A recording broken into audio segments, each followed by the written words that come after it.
Sa day 12 naman ng impeachment trial, iginiit ng tumatayong testigo ng prosekusyon na dapat properly accounted ang pinaggagastahan ng confidential funds ni VP Sara. May listahan daw kasi ng mga programa ang DepEd nang kalihim pa nito ang bise. Pero wala umanong malinaw na detalye kung saan ginamit ang pondo. Narito ang agenda report ni Hannah T. Live nag-uulat mula sa Senado. Hannah, ano na ang latest sa paglilitis?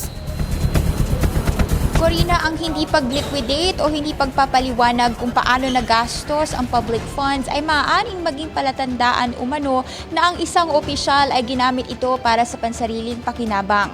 Ayon yan sa isang joint circular na nagbibigay kahulugan sa confidential funds. Sa day 12 ng impeachment trial ni VP Sara, tinalakay na rin ng impeachment court ang umano'y misuse of confidential funds ng DepEd nung siya pa ang secretary. Tanggalin o bawasan ang recruitment ng mga komunistang grupo sa mga eskwelahan. Isa lang yan sa mga naging plano ng Department of Education noong kalihim pa nito si VP Sara. Lumabas sa isang physical and financial plan ng DepEd sa first 3 quarters ng 2023 na target nilang gamitin ang confidential funds para dito.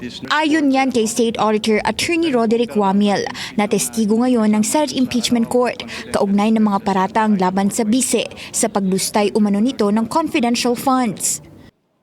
Based on this document po for the counter-insurgency program, ang expected outcome po ay to prevent any recruitment by the NPA and other communist and leftist groups towards teachers and students. Naglaan ng higit 27 million worth of confidential funds ang DepEd para sa programang ito mula Enero hanggang Setyembre ng 2023. Pero sabi ni Wamiel, hindi naman nagsumite ang DepEd ng anumang listahan ng New People's Army o NPA, mga komunista, leftist groups, pati listahan ng mga guro't estudyante na tila physical target umano. Since hindi po naka-enumerate yung kanilang specific confidential activities, hindi po naka-match yung kanilang physical target on the specific confidential activities na paggagamitan nila ng kanilang fund from confidential. Bukod sa counter-insurgency programs, pinlano rin nila ang pagpigil ng abuso sa mga paaralan sa halagang higit 30 million pesos na confidential funds sa parehong timeline. Kaya lang, walang listahan ng report of abuses at mga eskwelahan na isinumite ang DepEd. Ganito rin ang inilahad ni Wamiel sa Anti-Illegal Activities Operations at Anti-Terrorism Programs ng DepEd. Wala raw specifics ang mga ito. Sinubukan ni Private Prosecutor Lorna Kapunan ipadetalye kay Wamiel ang mga programa pero hinarang siya ni Defense Lawyer Michael Powa. Anong ibig sabihin nito? Nakalagay dito sa second column, Your Honor, pakibasa. Your Honor Yung will second object column. to the question, anong ibig sabihin? Because obviously this is something submitted by the DepEd and the witness is not competent enough to testify what DepEd meant. Your Honor, I was just reading it. In fact, there is no question on what is this. Then I apologize for that. I just heard anong ibig sabihin. Winidraw ko na yun, Apa, Counsel. sorry. In total, nasa higit 112 million pesos ang confidential funds na inilaan ng DepEd para sa mga aktibidad na ito mula January to September 2023. Inilantad sa trial ang pag-withdraw ng cash advances ng DepEd para sa mga plano ng ahensya. Hindi na ipaliwanag kung saan at paano nagamit ang pera. Kalaunan sa mga disbursement voucher at liquidation report ng DepEd kaugnay ng confidential funds, nakasaad na ini-allot ito sa maintenance and other operating expenses ng ahensya o MOOE. Sabi ni Wamiel, bawal gamitin ang confi funds para sa MOOE at dapat ay charged ito sa regular na pondo ng ahensya.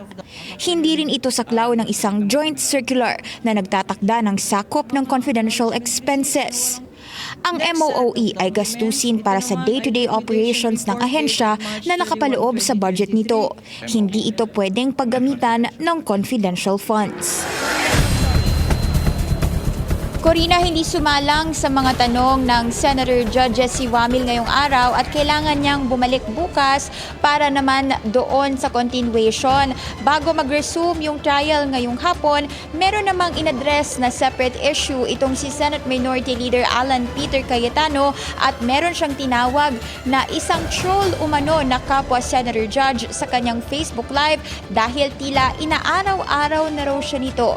Pakinggan natin yung portion ng kanyang Facebook Live ngayong hapon.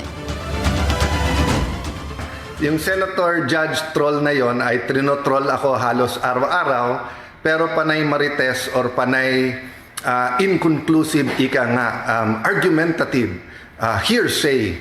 Lahat ng narinig nyo po dito, objection, vague. Objection, argumentative. Objection, hearsay. Ang mga pinagsasabi, rather than iiwan na sa tamang ahensya ang pag-iimbestiga. Kalaunay binanggit niya ang pangalan ni Senator Ping Lacson na una na niyang inibitahang bisitahin ang Taguig Projects dahil sa mga paratang nito kaugnay ng ghost projects doon. Pero tinanggihan ito ni Lacson at sinabing iniuugnay si Cayetano sa mga reclamation project sa kahabaan ng Lakeshore sa Taguig at mga maanumalyang slow protection project. So kung gustong tignan po ni Senator Lacson ang ating pong Senator Judge Troll, ang development dyan sa lake, he is most welcome. Kung gusto niya medyo kalkalin yung ginagawa ng LLDA, why not po? Hirit pa ni Cayetano, dapat daw si Lacson din ay maimbestigahan na darating daw sa tamang oras. Balik sa iyo, Corina. So Hana, may sagot na ba si Senator Lacson sa latest FB Live ni Senator Cayetano? So far, Corina, hindi pa sumasagot sa atin itong si Senator Ping, pero kaninang umaga, inihayag na niya na meron siyang naging pagpupulong sa Philippine Reclamation Authority officials kaugnay nga nung findings ng kanyang kampo pagdating sa mga reclamation project sa Taguig. Balik sa iyo, Corina. Okay, maraming salamat. Hana T. nag-uulat live mula sa Senado. Manatiling nakatutok sa Bilyonaryo News Channel. Sumubaybay sa aming social media accounts at mag-subscribe sa aming YouTube channel para sa mga bago at eksklusibong balita.